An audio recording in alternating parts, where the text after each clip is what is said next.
Assalamualaikum warahmatullahi wabarakatuh. Nama saya Maulana Ardian Fahrezi dari kelas 12 MIPA 3. Di sini saya akan menjelaskan tentang korosi kimia kelas 2. Apa itu korosi?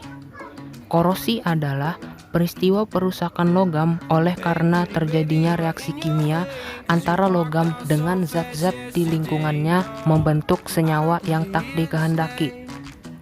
Logam yang mengalami korosi tersebut biasanya ialah Fe atau besi. Adapun reaksi kimia yang terjadi pada saat proses korosi ialah reaksi redoks. Sedangkan zat-zat yang bereaksi dengan besi tersebut atau dengan logam tersebut ialah O2 atau oksigen dengan H2O atau air. Dan senyawa-senyawa yang tak dikehendaki dari terjadinya proses korosi ini menyebabkan besi tersebut mudah keropos, mudah hancur, serta berubah warna. Proses terjadinya korosi. Dalam proses korosi terjadi reaksi redoks, yaitu reduksi dan oksidasi. Seperti yang kita ketahui, dalam elektrokimia, reaksi reduksi biasanya berperan sebagai anoda dan oksidasi berperan sebagai katoda. Pada korosi terjadi reaksi antara besi dan oksigen di udara, di mana besi ditandai dengan Fe dan oksigen ditandai dengan O2. Dan Fe atau besi berperan dalam mengalami oksidasi dan O2 atau oksigen mengalami reduksi. Reaksinya yaitu dapat ditulis sebagai berikut.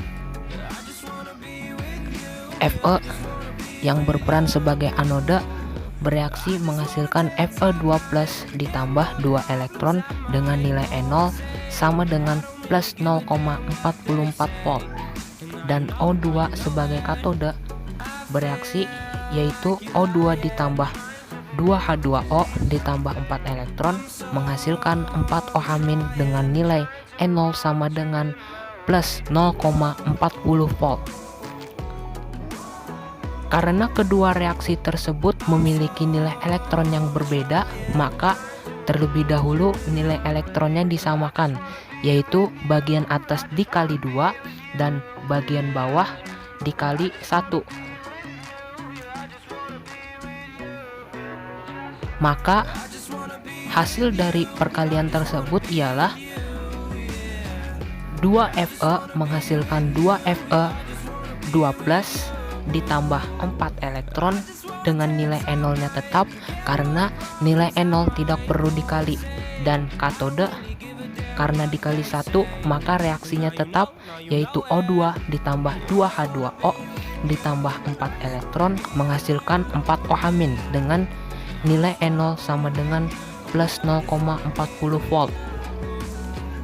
Maka hasilnya ialah 2Fe ditambah O2 ditambah 2H2O menghasilkan 2Fe2+ ditambah 4 OH- dan nilai E0 nya dapat ditambahkan dengan hasilnya ialah plus 0,84 volt. Karena nilainya bernilai positif maka reaksinya bernilai spontan.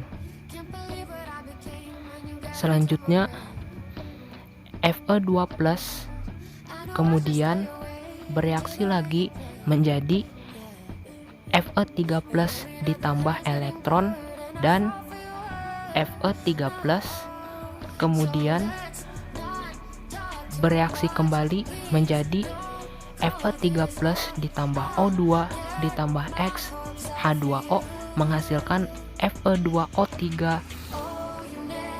X H2O. C. Faktor-faktor yang mempengaruhi korosi.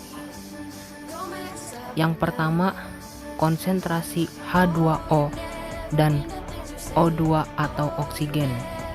Dalam kondisi kelembaban yang lebih tinggi, besi akan lebih cepat berkarat. Selain itu, dalam air yang kadar oksigen terlarutnya lebih tinggi, perkaratan juga akan lebih cepat. Hal ini sebagaimana air dan oksigen masing-masing berperan sebagai medium terjadinya korosi dan agen pengoksidasi besi.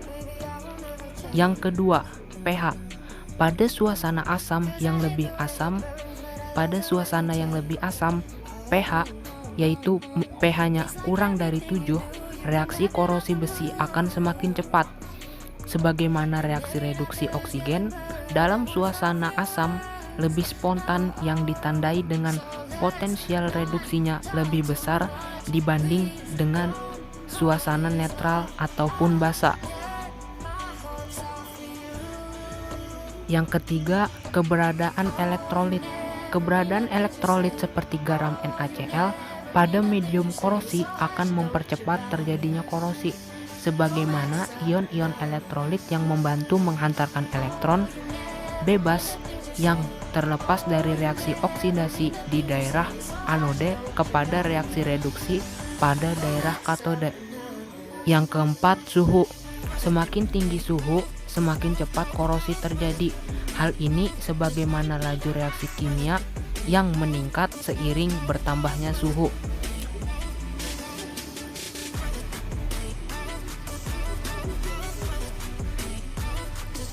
Yang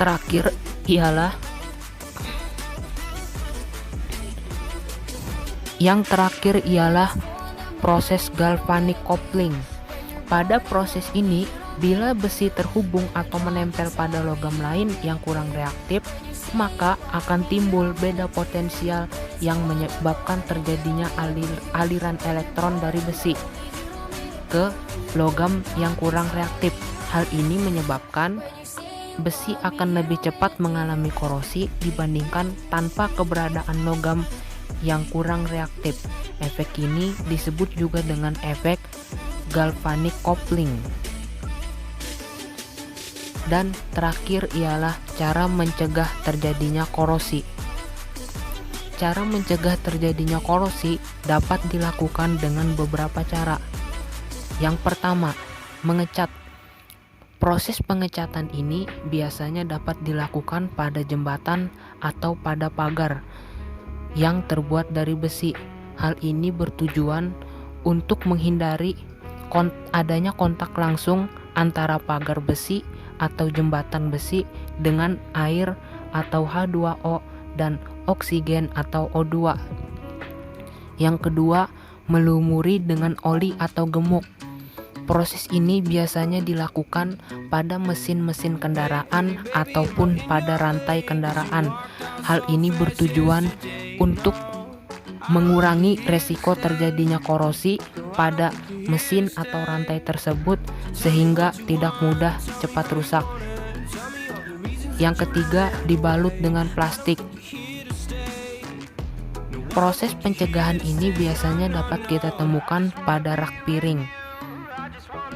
Bagian rak piring tersebut biasanya dilapisi dengan plastik yang dapat menyatu dengan besi sehingga rak piring tersebut tahan dari proses korosi.